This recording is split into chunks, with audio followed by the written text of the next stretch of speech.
I try to make it a tradition around here that I review a heavily requested game around Christmas time, and this year that game is Mindjack, a cover-based shooter on the Xbox 360 and PlayStation 3 that's a standard bearer on Worst Games Ever lists. The game was published by Square Enix as their official attempt to jump aboard the online shooter craze that was dominating the industry through the Xbox 360's lifespan, because Square Enix, both jumping aboard bandwagons woefully unprepared and sharding their pants in public, are far from new trends, it turns out. The game was developed by Feel Plus, a Japanese studio that helped port No More Heroes to high-def consoles, and only had one other major game on their resume. And the devs' other game?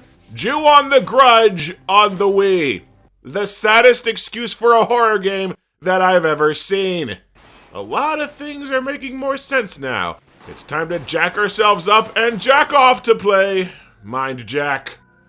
After being forced to select a menu option called Rebirth to launch a mandatory tutorial for playing a staticky floating ball of light with some of the most annoying sound effects ever,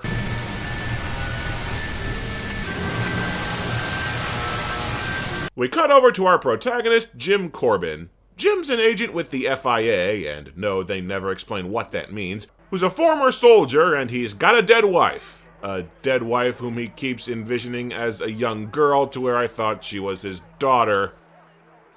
I need an adult. Jim is sent to spy on a woman named Rebecca Weiss, who's come to the city and done something. You're a high-profile activist and your file's got a 5-star pain-in-the-ass rating. That is literally all we're told. And Jim immediately hucks his assignment out the window to assault and break the neck of this random guy that Rebecca was meeting with for literally no reason. And then tons of soldiers just spring out of nowhere and start shooting at Rebecca and Jim in a crowded airport with zero explanation, and the two go on the run together because shut up. I'm serious, they never explain why Jim killed that guy unprompted, or why the two leads who've never met are immediately joined at the hip. For the first few whole hours of the game, the plot begins and ends with anonymous soldiers shoot at two anonymous people. No details as to anything that's going on. Did Neil Breen used to work for Square Enix? We are on the verge of mind hacking. Whatever, on to the gameplay. Mindjack is a cover-based shooter, and it doesn't take long into the first level to realize, boy howdy, this controls and plays like complete ass! You start with a pistol that fires agonizingly slowly. The machine gun that you can pick up scatters bullets so badly that it takes a full magazine to down a single enemy at range. The dashing takes several seconds to go off and is wildly stiff and unreliable, and super glues you to walls that aren't actual cover. Enemies have way too much health, your melee attacks do nothing, and you have to mash the button to even get them to work, and one of the biggest overall problems crippling the game, the cover system is so astoundingly poorly implemented that the game often has me shooting my own cover and leaving the enemies unharmed. They made a cover-based shooter where shooting from cover doesn't work. This is a really big problem that compounds the entire game. If you want to actually hit any of the enemies instead of pumping all your bullets into walls, you basically have to stand a few whole feet out in the open getting shot. Cover doesn't work and you barely have any health, so the game's basic combat is completely broken. Not helping the shit combat is that the weapon selection in this game is a joke. You have two machine guns, a crap handgun that barely does anything without headshots, and that's pretty much it. The rest of the gun selection is completely useless. There's a sniper rifle, but it kicks you out of the scope after every single shot to reload, is super awkward to aim, and it deals so little damage without a ludicrously precise headshot that you might as well be throwing milk duds at the enemies. There's a shotgun that I swear just does next to nothing, and there's a rocket launcher that is literally only used against bosses because splash damage is just not a thing that exists in this universe. So yeah, 2.5 guns across the entire game is all you get. Oh, and you also start every single level with no weapons except a crap-ass starter pistol. Jimbo just hucks all his guns in the trash between stages, even if it's the same location. Well, there's no turning back now. I am about to fight the private army of the most corrupt and powerful corporation in the world with the fate of the free world itself in the balance. Let's do this! I forgot. It's the end of the level. I don't need this bullshit anymore. I don't need that. Get rid of That. Definitely get rid of these. Don't need that. Oh, don't need that. This gun doesn't aim worth a shit anyway. I don't even know what that's for. Let's see. Don't need this either. Oh, boy. Oh, man, this really would have been fun to use. Don't need it. Most important. Okay. Now, I'm ready. Oh crap, I need guns! The big hook of the game is that Jim has the power to mind hack people. Every time you kill an enemy, you'll have a brief window to mind slave them to where they become an AI partner fighting on your side. 'Cause you know, a soldier who's been grievously wounded with about 50 bullets in his head, chest, and legs is gonna be super helpful to you on the battlefield. And this sounds like a freaking awesome feature, doesn't it? You can recruit and lead an entire army of your own forces to level the playing field and overrun the enemies. There's just one slight problem, though. One teeny tiny issue that ruins not only the Mind Slave feature, but effectively sinks the entire game and makes your life a living hell. Your partner AI has the brains of expired yogurt. Sometimes you will mind slave a few AI soldiers and they'll mow down the enemies and play the level for you. But this is exceedingly rare. More often than not, your AI partners will just stand out in the open, half-heartedly firing at foes and get slaughtered having not accomplished jack squat, or even hang back doing nothing about as useful as a raincoat in the Sahara Desert. Hell, it is extremely common for your AI partners, decked out in machine guns, to run headlong into heavily armed enemy forces to try and punch bad guys to death. Suicide charging in every sense of the word to launch crappy melee attacks that do nothing. The AI is mind-bogglingly stupid. Even mind-slaving enemies in the first place is a finicky and frustrating process because it's wildly inconsistent the range at which the game will let you do it. Sometimes you can mind-slave a downed enemy from clear across the room or through walls, but at random the game just won't let you do it unless you're close enough to sneeze on the guy. And given that this is a cover-based shooter and enemies are, taking cover far away from you, mind-slaving enemies often requires you to charge through a no-man's land of crossfire to reach them in the first place, risking your life to recruit an AI ally that probably won't do jack shit anyway. So on every conceivable level, this central mechanic barely friggin' works! And then there's your teammate, because in every level, Rebecca fights alongside you as an AI partner that can revive you if you get shot down. If both Jim and Rebecca are ever down at the same time, you lose the level. Problem is, Rebecca is every bit as brain dead as the mind-slaved allies, and you can't count on your AI partner to tie their shoes without your help. She'll charge out ahead of you, get shot, and need rescuing. She'll just wander slowly out in the middle of the arena, not even noticing that she's getting shot. She'll utterly fail to dodge fire in boss battles, forcing you to constantly drop everything to friggin' babysit the trained commando in the middle of already difficult fights. She'll forget what guns are and run up to fistfight dudes who mow her down with machine guns. She'll walk in front of you while you're shooting and either block your shots or block your view in the camera. But most frustrating of all, every time you get shot and need a revive, it's a coin toss as to whether Rebecca will actually notice and come save you, and another coin toss whether she'll get shot on the way over. And the killer is, for all intents and purposes, Rebecca is also your extra life in fights. If Jim gets shot down, you can switch to Rebecca to continue the fight, then to force the dumbass to come and revive Jim. So you better hope against hope that Rebecca's brains don't fall out, because the game was balanced around you having a backup life whose existence is hypothetical at best. Oh, and she also ditches all her guns between levels, so now you've got 2 dolts that you have to micromanage and get equipped at the start of every stage.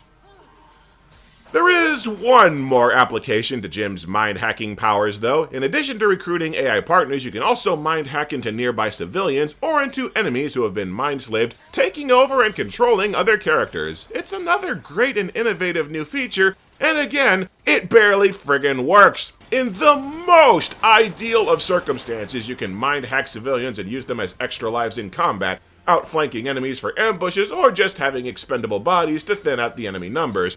But a sequence of stupid decisions made this feature nowhere near as useful as it should be. Civilians are much slower and can't aim as well. Several don't seem to heal nearly as quickly, if at all. You're told repeatedly that civilians can have special abilities, but they don't. Enemies will frequently notice the jacked civilian and gun them down immediately anyway. And loads of mechanical enemies that you can hack just don't do anything. You can man and pilot shield robots that don't do crap because enemies just move around them. And you can pilot these little exploding wheels that roll over and explode, and they don't do anything because the game's splash damage is non-existent. And of course, leaving your body to Mindhack in the first place leaves both Jim and Rebecca as AI partners with the brains of mashed potatoes, so now it is entirely up to fate and the game's AI whether you fail the level at a moment's notice. Actually using the game's core feature has good odds of getting you killed. And by the way, you have to wonder if the game is a jab at American gun control laws because literally every single civilian is packing heat at all times, including children, down to railway workers and scientists who are packing fully loaded machine guns while on the job. And there are weapon racks to restock your guns and ammo on city streets, in public squares, and in the middle of a crowded airport. Do the Japanese just think we breathe shell casings or something? It's like the NRA's wet dream in here. Oh, and you also lose points if you shoot unarmed civilians, because the game wants you to enslave them, erase their free will, and get them killed in combat fighting for a stranger's cause instead. That gains you points. I really hate to waste a life when it can be spent in servitude to me. Holy yikes, Batman. So just to run down the game's list of problems, in case you lost count, you've got useless weapons, a broken cover system, brainless AI support, mechanics that barely work, encounters balanced for co-op on the assumption that your partner is more useful than a block of tofu, all thrown together into a cover-based shooter where it does not take much damage to kill you. Yeah, you're gonna die. You're gonna die a lot. Even if you're skilled at modern military cover-based shooters, there are a lot of special enemies that will wreck you. Flying drones that just float over the battlefield to where cover is useless, shotgunners and missile launchers that deal heavy damage and have mile-long health bars, snipers that, if the game's in a bad mood, can continuously one-shot kill you the second that you're out in the open, enemies that just spontaneously spawn behind you with zero warning so you die before you know what even happened, and durable mech enemies that force you to dump most of your ammo to take them out. And this isn't a gallery shooter setup like The Order 1886. Enemies will constantly march on your position or outflank you since arenas are open, and you have cover of wildly varying usefulness. You're fragile, you are constantly vulnerable, you can barely shoot the enemies back, and the biggest kick in the nards, you have no checkpoints. Levels ballpark around 10 to 15 minutes apiece and consist of multiple long, drawn-out gun battles with tons of wildly unbalanced enemies, and every time you get killed, you get sent back to the start. This gets friggin' maddening, especially in levels with bosses where you have at least one full-blown shooting encounter to slog back through before getting another crack at the boss. Or worse, you'll die after the boss battle and have to fight them again. Yes, that does happen. You can get forced to redo an entire boss fight over a lucky shot from some henchman that you are cleaning up afterward. And another one of the unforgivable sins that Mindjack commits, you can't pause the game, because Mindjack is an online multiplayer title without an online multiplayer mode. God, this next part is so stupid that it's going to be hard to explain. Mindjack tried to merge its online multiplayer with the solo campaign. While one player goes through the story mode like normal, other players can join in or hack the solo game, taking control of AI players to either help the host as the blue team or fight the main player as the red team. It's a cool concept, until you think about it for literally a single solitary second. Basically, in case this broken piece of ass wasn't already difficult and maddening enough, online players can jump into the enemy ranks to actively make the game harder. You're playing the solo campaign trying to progress through what almost passes for a story, and some random douchebag from Bangladesh can jump in to sabotage you for shits and giggles. The door swings both ways, and players can also jump aboard your team to play co-op, but you have no say in what team the other players join. One player's campaign progress is effectively being held ransom, and the entire group is stuck on one small level until the blue team wins. Nobody wins with this setup. The online players are left with tight, restrictive, boring maps, and the solo players are left with a campaign balanced for co-op and moron AI partners trying to pick up the slack. This wasn't an innovative idea that was just poorly executed. This was a stupid, rotten to the core concept that no dev team should have been dumb enough to attempt just out of common sense. But, as they say, don't knock it till you try it. I got the mods of the channel's Discord server, Schnick and Alma Elma, the former of whom makes those lovely Source filmmaker sketches, and we suffered through the online multiplayer together. How did it go? It's Mindjack. How do you think it went? The online multiplayer is a completely unmitigated disaster. Red team characters are woefully weaker than Jim and Rebecca, slow as piss and with the hit points of Kleenex. Red players will get mowed down without having done squat. And when you hack someone, you're stuck in place out in the open for a few whole seconds, so you can be shot mostly to death before you can even move. The red team only ever had a shot at winning if a very experienced player had access to a sniper rifle for frequent one-shot kills, or if the fight was already grossly unbalanced to where the red team barely had to do anything. Basically, every fight is heavily rigged in one team's favor. If nobody joins the blue team and it's one solo player against any other humans, the dumb partner AI becomes a walking bullseye that will get you killed constantly. And if more than two people are on the blue team, then the third wheel is going to have a rough time finding enough people to hack into so that they can actually play the damn game. And that's just the balancing problems. On the 360, the multiplayer is wildly unstable. I experienced near constant freezes where I'd go to mind hack someone and the screen would just sit there for ages, if not forever.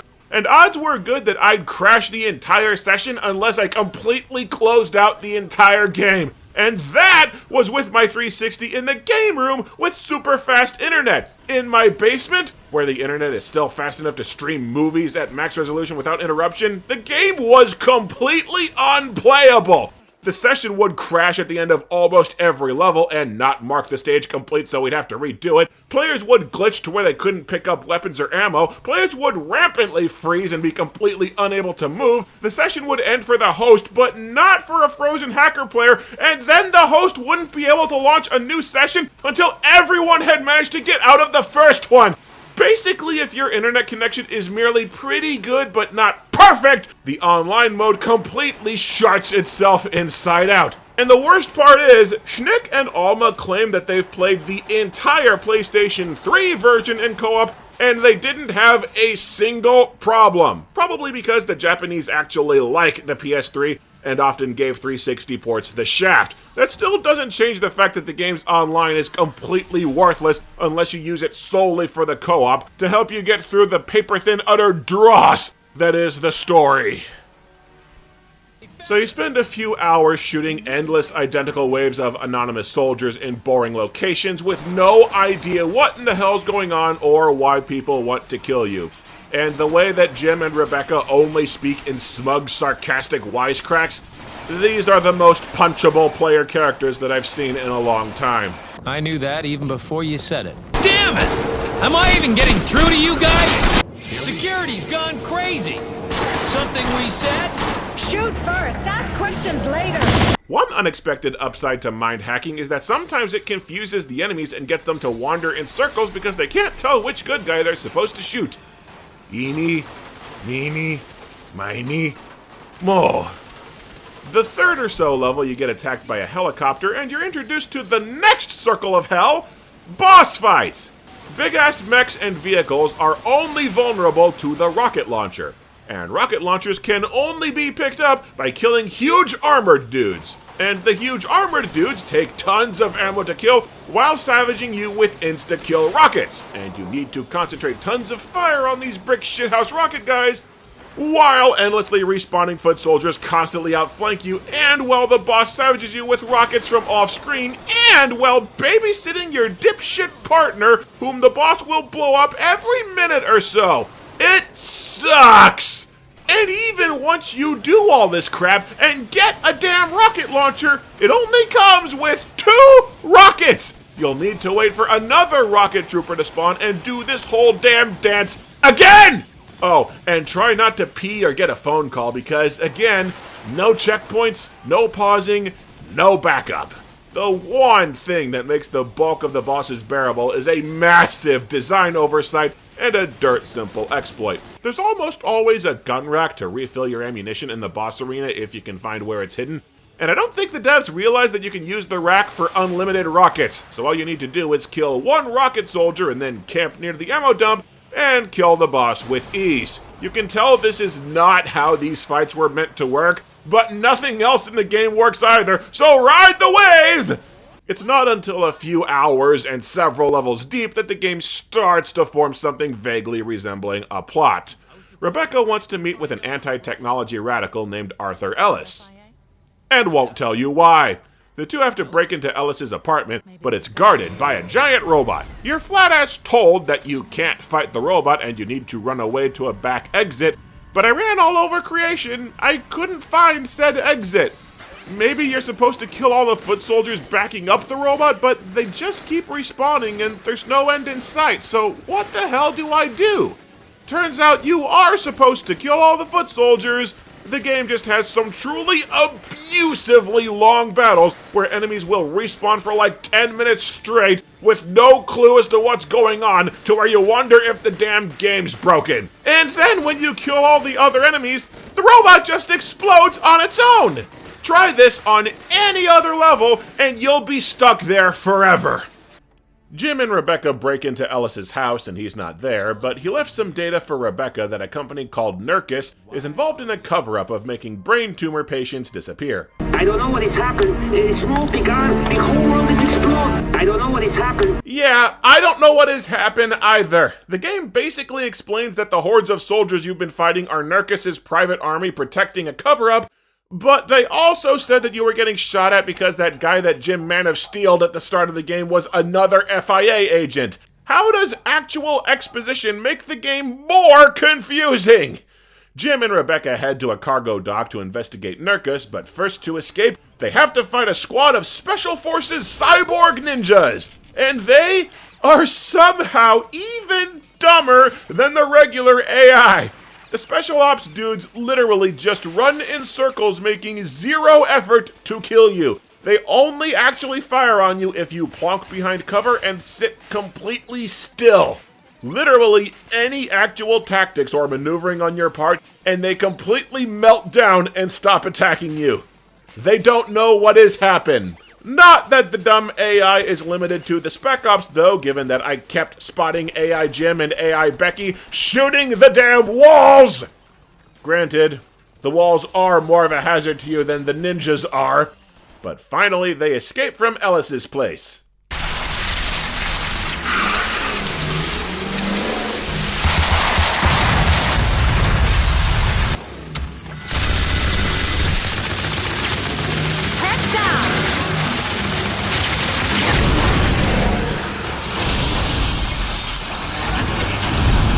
Okay, brief recap. Jim and Becky charge out into a waiting horde of about 50 cops, backed up by walker mechs, who all open fire with full-auto machine guns, and don't take a scratch. Apparently the cops only hire officers who are blind. Jim and Rebecca prowl through the docks to look for proof of the cover-up, and Jim immediately calls Lyle, his mission control, because he's never seen a damn spy movie to know that his boss is probably evil. And when you get to the boat, you actually encounter a brand new enemy type. A horde of cyborg monkeys! They suck ass!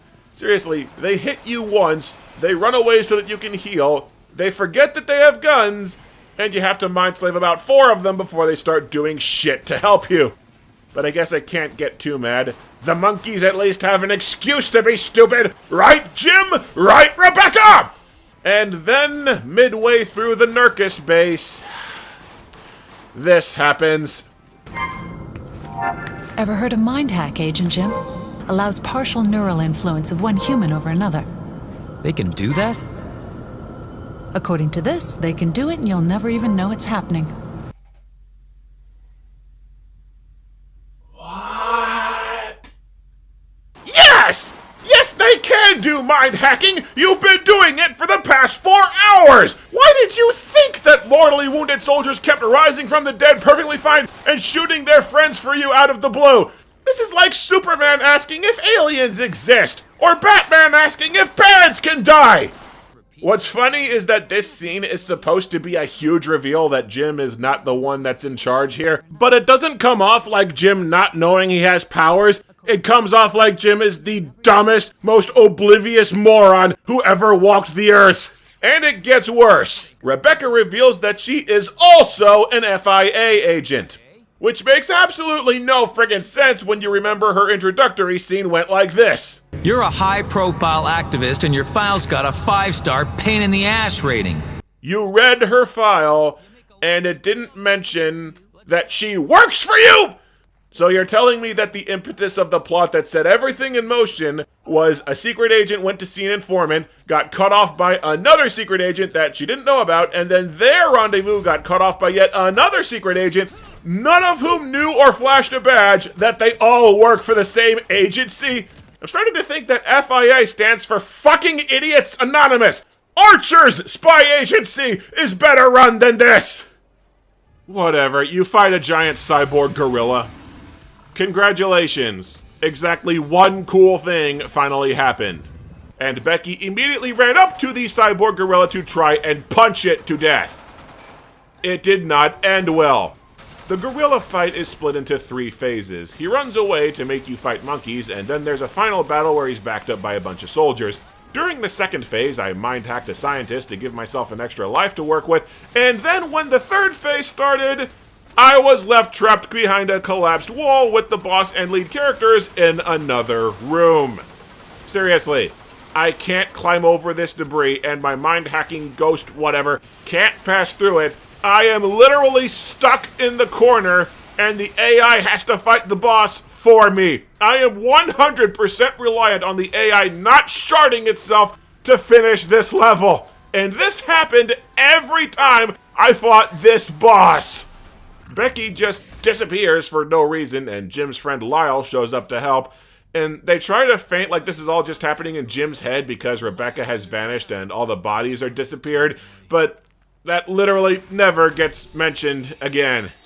You fight another robot in this huge open arena where Lyle's moronic AI seems to just hide in the corner and refuse to revive you, but luckily the boss just kind of floats out in the open shooting at the air, so I can rocket it to death at my leisure. After a long battle, you get forced through some tight halls where a shotgunner ambushed and killed me, but that's alright. I'll just mind-hack Lyle to come over and... Oh, wait, where the hell is Lyle?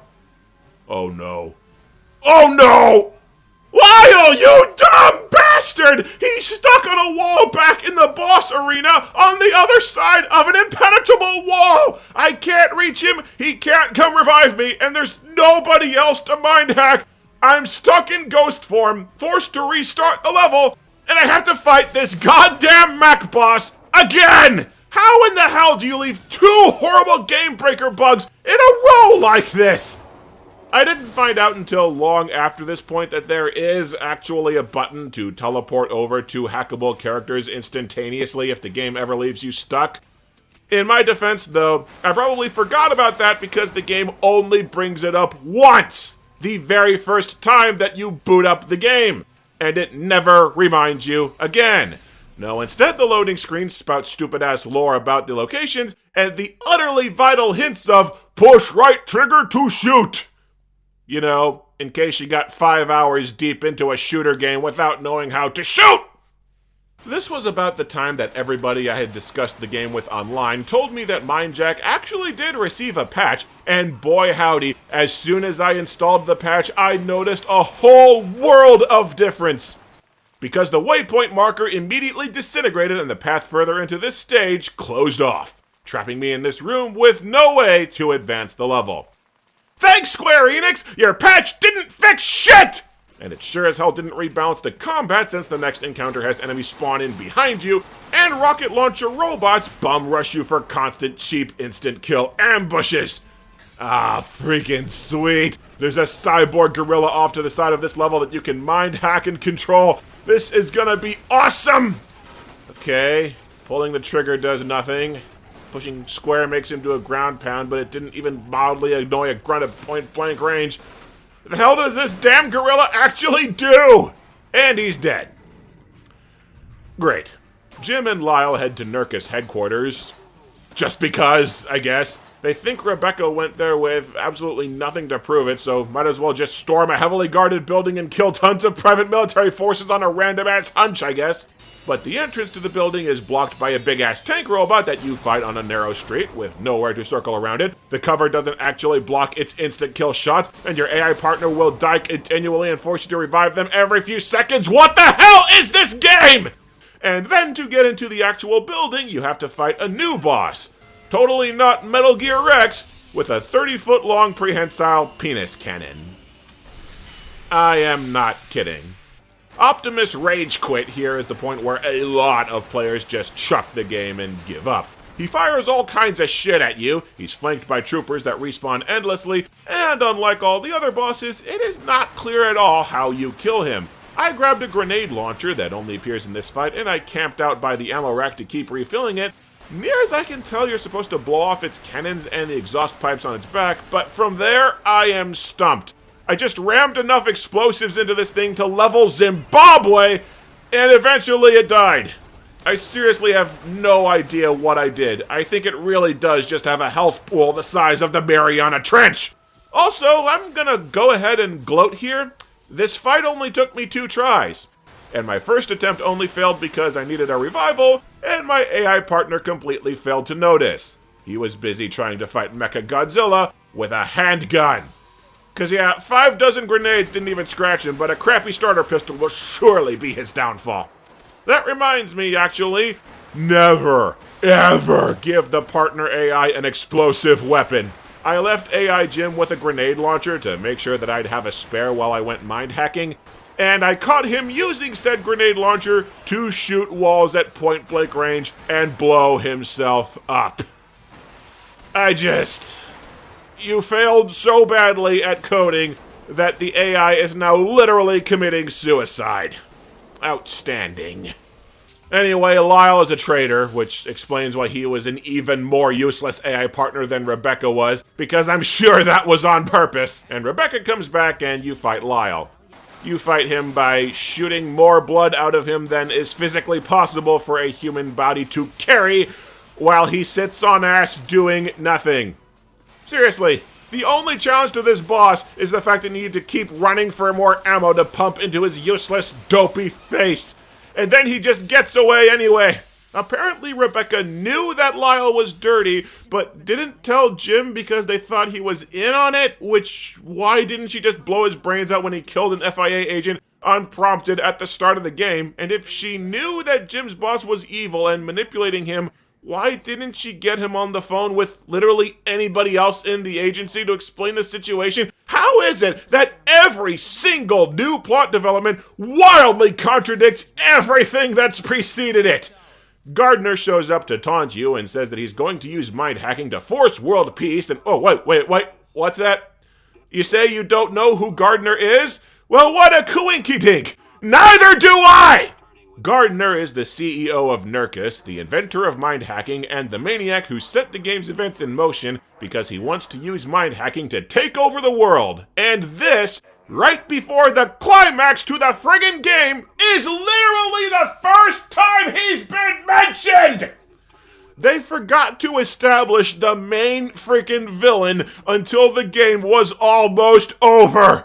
Of course, I say almost over. Even though they said multiple times that we were climbing Nurkus Tower, you still have to go back outside, go to a new building, climb up that building, and fight about a half dozen recycled robot bosses to pad this damn game out another few hours. Because Lord forbid that friggin' Mindjack be short! I'm not intentionally skipping around. The entire back half of the game is just one infuriating boss battle after another. in a game where human players are supposed to jump aboard the enemy ranks to make them even harder. Crap's sake. So in rapid succession, they make you fight another chopper, another tank, and then 2 walker mechs at the same time. Why won't this game just... Hey!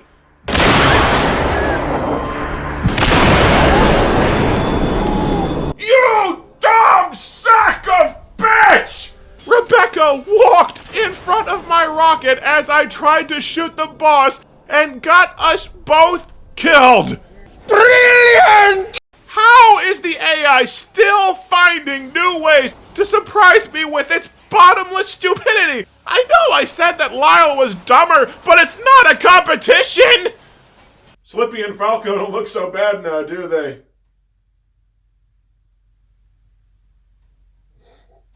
Ugh.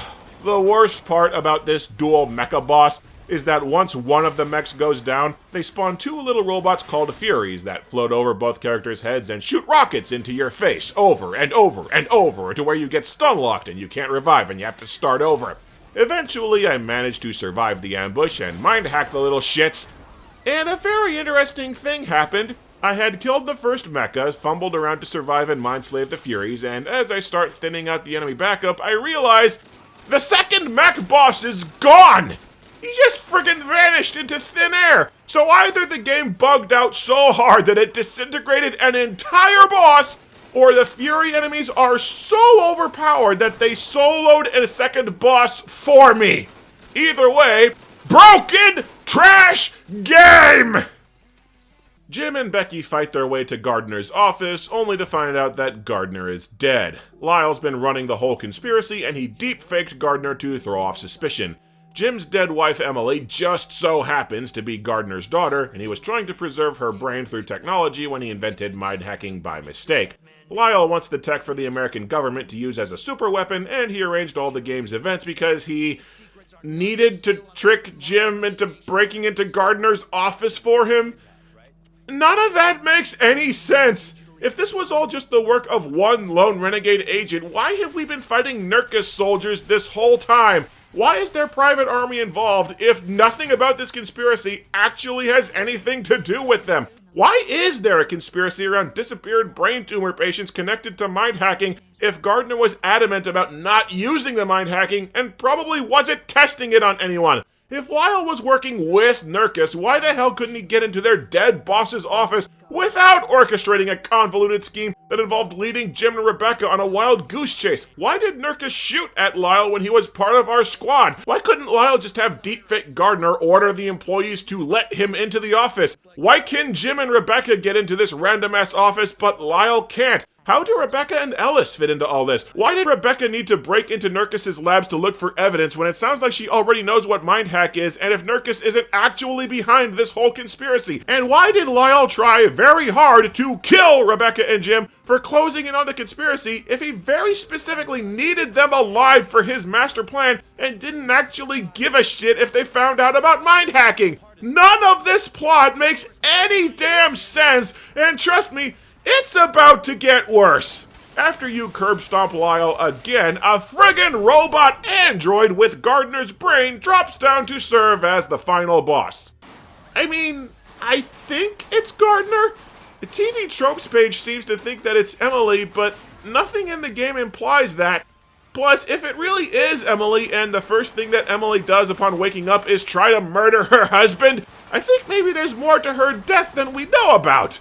It's not often you play a video game and have no idea who the final boss is. Luckily for me, the boss ran around beating the ever-loving shit out of Rebecca and completely ignoring me, so Gardner must have been a rampaging misogynist in his lifetime. Anyway, to end the fight, you have to mindjack a robot armed with rockets and shoot at the power generators around the arena. It's a cool and creative use of the mechanic, except you have to leave both Jim and Rebecca completely unattended as AI players, with a rampaging karate robot pounding them into chunky salsa. Yep, both AIs got themselves killed, about what I expected. The final boss is a luck-based mission, and if you're counting on the AI that blows itself up when left alone with a rocket launcher, you can pretty much kiss your ass goodbye.